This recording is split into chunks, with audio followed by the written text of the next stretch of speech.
What are the best brands to resell if you want to make profit? And what are the worst brands to avoid so you don't go broke? Well, in this video, I have built a tier list ranking popular brands that people often resell. So if you're looking to get into reselling, or for whatever reason you want to listen to my opinion, stay around. Now, for a bit of background about me, I make reselling and fashion-related content on social media. I'm the co-owner and founder of Kicksforce, where I resell brands like Supreme, Palace, Stussy, Jordan's, Nike products. But anyway, so I like to think I am in a good position to at least speak on this topic. So there's about 16 popular brands to choose from brands like Louis Vuitton, Yeezys, Supreme, Vans, Essentials, Carheart, and we're ranking from the best to the worst. So let's freaking go, boys. Now, with reselling being so insanely popular and like trendy at the moment, I think it's really important people make these kind of videos so you have some kind of idea. Starting with a fan favorite, Stussy. Stussy is a brand I would call relatively safe, which often doesn't happen in reselling because the brands we're going to mention soon, like Jordan's or Yeezys, they don't have the same pull as they once did. Stussy has been around for such a long time and has had such a core audience paying over market for such a long time. They're not really going to disappear. So Stussy, A and GOAT is tough for Stussy, man. I'm gonna go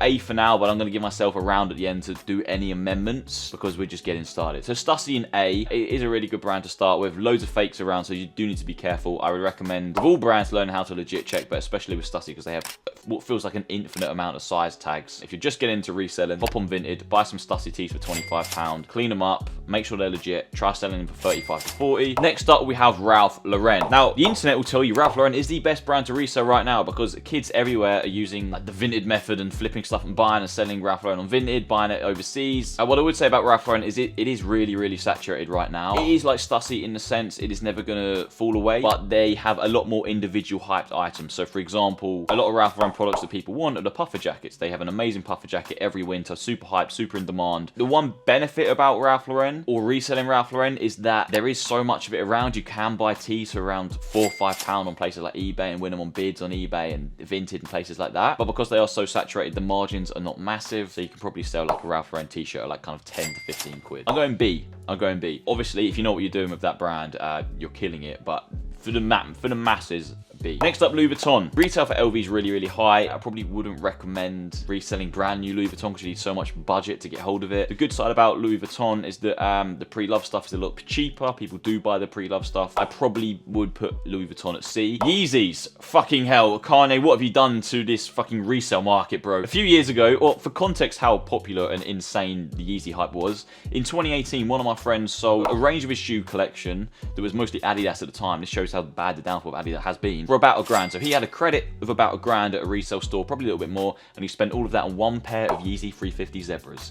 Now, you can buy Zebras for about 40 quid used. They are now sat in Sports Direct. People are always still going to wear 350s because the hype was so insane. Like, the demand was crazy that people aren't just going to forget about it. Purely because they are now sat in Sports Direct. Yeah, it's the Adidas Yeezy as we know it, the hype man, it's gone. Next up, a very, very big one. I need to get this one right. Nike Air Jordan. We're talking all Jordans. You know, you could argue the Jordan 1, the Jordan 3, the Jordan 4. Most popular, whatever it may be, doesn't matter. We're covering them all. But right now, look, 2020 was the most insane year for Jordans. It was just the most mind-boggling era ever. And now, the odd Jordan sells for profit. Well, Nike saturated the popular silhouettes like the 4s and the 1s so much. There was just so kind of many like below average colors that they just wanted to make like recoup loads of money on and really took advantage of the hype. They didn't really care what they were pushing out, man. Some of those Jordan 1s and Jordan 4 colorways over the last like 3 or 4 years were shit. It was so bad. It's now kind of rare for Jordans to go post retail. Not rare, but definitely nowhere near, not even comparable. I'm going to put Jordans in B. The hype will 1,000,000% come back. It'll come back, boys. Trapstar. UK drip has kind of completely fallen off. Tech fleeces, tracksuits, skinny tracksuits. It feels like the UK have transitioned from roadmen to kind of the Stockholm style, which is kind of crazy. Huge transition. Trapstar's still popular. Again, it's one of those brands, it's not just going to fall off the face of the earth. But resale prices, Gen Pop aren't buying it as much. The big branding on the puffers, I think they're gone, man. I'm going to put Trapstar in broke. It's going to piss some people off, but purely because the decline is quite significant, and I don't think you can really make much money in Trapstar at all anymore. Next up, we have OffWhite. Obviously a huge player in the streetwear game, a bit like Supreme, but bridged the gap between streetwear and luxury, with Virgil obviously being the owner of OffWhite, but then becoming the creative director at Louis Vuitton.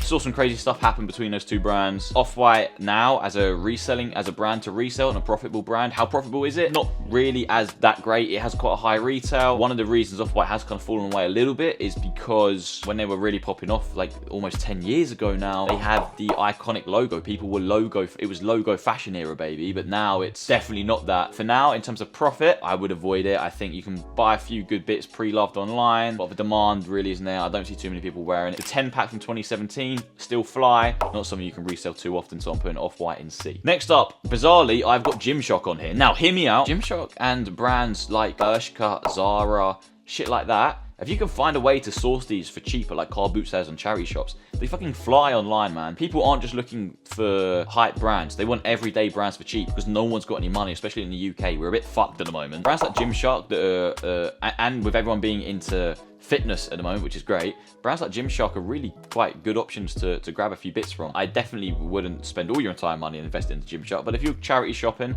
car booting, you can find quite a few steals, sell them for a little bit of money. So I'm putting that in B. Nike, the most influential brand on this list. I need to get it right because people will have a breakdown if I get this one wrong. There's obviously so many Nike products, like it's so hard to judge. Like the brand is so broad. You can judge it on stuff like Nike and Nocta, which is Drake's partnership with Nike, and that still resells. People still pay good money for stuff like that, or like over market for stuff like that. But then again, Nike Dunks, like regular Dunks from 2020 to now, huge decline. So if you were judging it on that, you probably would put Nike in broke. Obviously that is not the case. With Nike dropping things like the Air Max 95 Big Bubble, the OG, the Neons, things like them are going to resell for crazy. The Cortez 95s resell crazy. So although with Nike there are some products that are kind of down, there's always products going like that for profit margins, right? So Nike, it has to be GOAT, but what I would say is you can't just go and obviously buy any Nike product. You've got to be smart about it, man. So just take that one with a pinch of salt. Palace. Now we're getting onto the streetwear shit, boys. One of the OGs in kind of like the hypebeast era, if you like, especially for the UK guys. Thankfully for brands like Palace, they've stayed really relevant. In fact, Palace has some of the best collaborations like for the last 5-6 years in the streetwear game. As I'm filming this, they've just dropped a collaboration with CP Company. I think it's their second one. Partnered with Arc'teryx, Stella. They've done really adventurous things that people quite like that most streetwear brands don't do. So that's how Palace have really committed to the cause, and they're still very relevant. Resell, not as crazy as it once was. Still a big demand for it in the UK. So Palace in B. Bape and Ape, an absolute classic. Again, a huge staple of streetwear in general. There was a period where the Bape zip-up hoodies, people were paying like 600-700 quid for them. It was insane. Now the Bape hype is still really there. It's one of those brands that is kind of always going to be there, and is very safe. You just need to make sure you're buying it at the right price. What I would say about Bape is that the retail definitely doesn't match the pre-loved side of things. So if you're buying Bape at retail, most of the time you're going to lose money on it these days.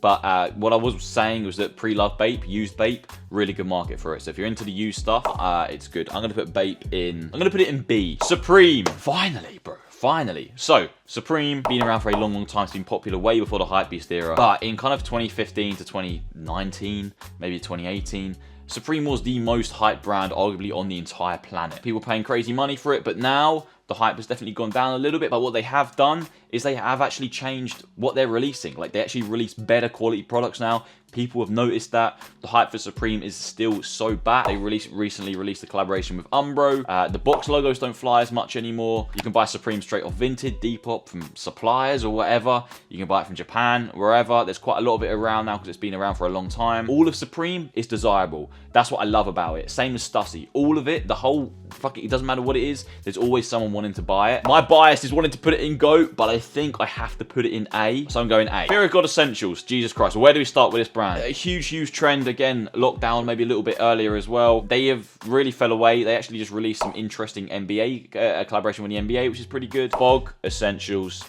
I'm putting it in C. Carheart. Interesting. I feel like I've said, like, bro, this brand is a classic. But Carheart really is that fucking classic, bro. It fits so many different niches, fits so many different demographics. Brand new Carheart, not really any resale. Pre-loved Carheart is easily accessible, but it is a little bit saturated. Carheart, in terms of reselling, loads of demand for it. You can buy it. It's quite accessible from, like, suppliers and people like that. I'm going to put Carheart in A.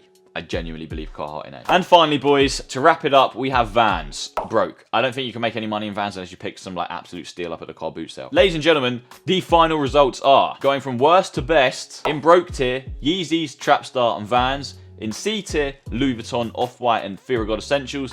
In B tier, Polo Ralph Lauren, Jordans, Gymshark, Palace, Bape. In A tier, Stussy, Supreme, Carheart. And in GOAT tier, we have Nike, the absolute GOAT brand to resell. Obviously, take this with a pinch of salt, guys. It's difficult to go into too much detail here. It's very just kind of a general overview. But if you are getting into reselling, definitely look at that A tier category. Nike is very broad, but definitely look at that A tier category. There's loads of information out there that helps you learn how to legit check. Ladies and gentlemen, I hope that helps. Let me know if you have any questions in the comments below. Drop a like, subscribe, because these videos do take up quite a lot of time. And hope you enjoyed, and I'll see you in the next one. Peace.